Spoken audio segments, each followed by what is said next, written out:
Well, I want them to see that that artificial intelligence can actually make their work easier if they're in the compliance industry. I mean, we got into it because we want to come up with a tool that allows financial institutions to onboard persons who are unbanked. So, and that supports financial inclusion around the world, something that that will help with many, many, many millions of persons who are in poverty. So there are about 1.7 billion persons around the world who are unbanked, and the United Nations and the World Bank want those persons to be banked because it helps them with that.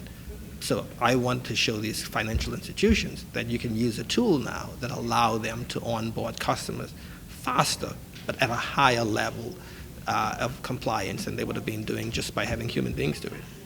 And on internet. Well, just give you an example. If what would happen now is that if I went into a bank and wanted to open up an account, let's say an offshore bank, and an investment bank, not one of the main retail banks or whatever, what they would probably do is that they'd try to do a background check on me. They'd probably ask for some references, and then they'll do a background check. And that background check will probably include doing a search on Google. And you know what's going to happen? Google's going to come up with hundreds of hits. Somebody's going to have to sit down and then go through them.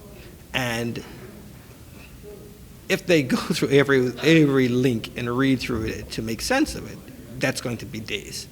And if they skip it, then it means that they may skip over something that's relevant. What artificial intelligence can do is that read through all of that very quickly, literally within about a second. So if Google came up with about 200 links to pieces of information, let's say all of them were unique, not the same article over and over. Let's say all of these were two unique pieces of information. It would probably have taken a person, a human being, even a human expert, a couple of days to go through it. The artificial engine can go through that within a second and read through it and make sense of it. And so that's very exciting. As I said, though, that the thing that scares me, though, is that persons, I'm finding that more and more, they want the artificial intelligence to give a rating score, a risk score. And to me, that's offloading it to an algorithm. And I think over time, persons are going to start to say, well, that's what the algorithm said, so I'm going to go with that, without understanding why someone got a risk score. And that I would like to see in human beings' hands, because at least someone can understand those things that a computer can't understand. And I talked about it before, like empathy. You know, why didn't you pay your bill the last month? You didn't pay your bill the last month because there was a hurricane or your mother died and you used it, and so you didn't get to pay your mortgage. And so there's a red flag on it, but a human being understands that. A computer probably wouldn't understand that. Perfect. Is there anything you want to mention that I didn't ask, or anything whatsoever? I mean, we would like to say that, again, that there are a number of persons around the world who are unbanked.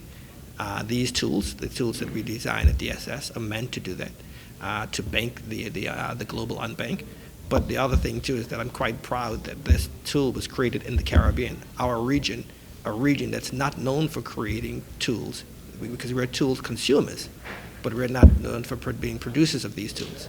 And I'm quite excited that we were able to produce something that we think is world class.